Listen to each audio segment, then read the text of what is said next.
What is up guys, Breezy at may mainit na talakayan ngayon. At ito nga yung SMB Motovlog versus Lawrence. So Ducati Panigale versus Yamaha R3 stock. So anong masasabi ko dito? Napakainit na to, mainit na mainit to. So 18 laps race tapos si SMB Motovlog plus 5. So 23 laps si SMB. So ako bilang experienced rider ako sa racetrack ng Clark, sa 5 laps training pa lang yun na, practice pa lang, sumusuko na ako. Kasi unang-una, napakahaba ng racetrack ng Clark. So dito nila gaganapin yan, sa Clark Speedway. So 18 laps, sa 18 laps siguro kaya.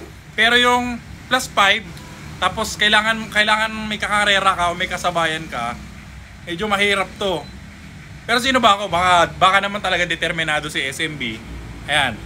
So, kasi ang R3, kayang-kaya sumabay sa mga big bikes, lalong-lalo na kung marunong sa cornering. Kayang-kaya sumabay yan dun sa Clark Boy, no? Oo. Swabing-swabe yan. Kayang-kaya sumabay. Actually, may mga Ninja 400 na kayang sumabay sa mga R6, sa mga R1 na nakadepende sa rider. So, ito, kung marunong talaga to si Lawrence, kayang-kaya na itong iwanan o kayang-kaya rin na itong sumabay kay SMB Motovlog. Kahit pa naka-Ducati Panigale to. Ang kaibahan na lang nito, siguro may iwan sa stretch. Sa stretch magkakaiwan na tayo. Maabuti na si 200 plus sa stretch.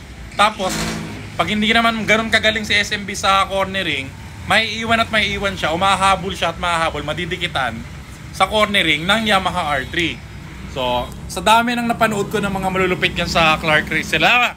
Sa dami ng malulupit na napanood ko dyan sa Clark, tingin ko hindi nagkakalayo tong laban na to. Tapos plus 5 laps pa.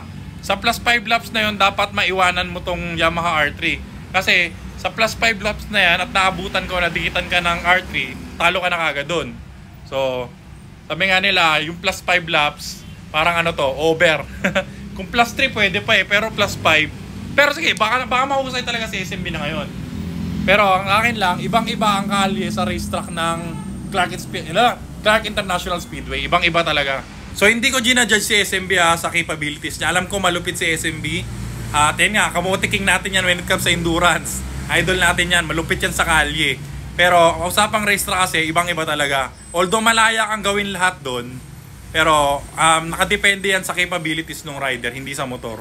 Kasi kahit na anong lakas ng motor mo, kung mahusay yung rider, aabutan at didikitan ka talaga. Pero tingnan natin to, kung matutuloy to, idol to.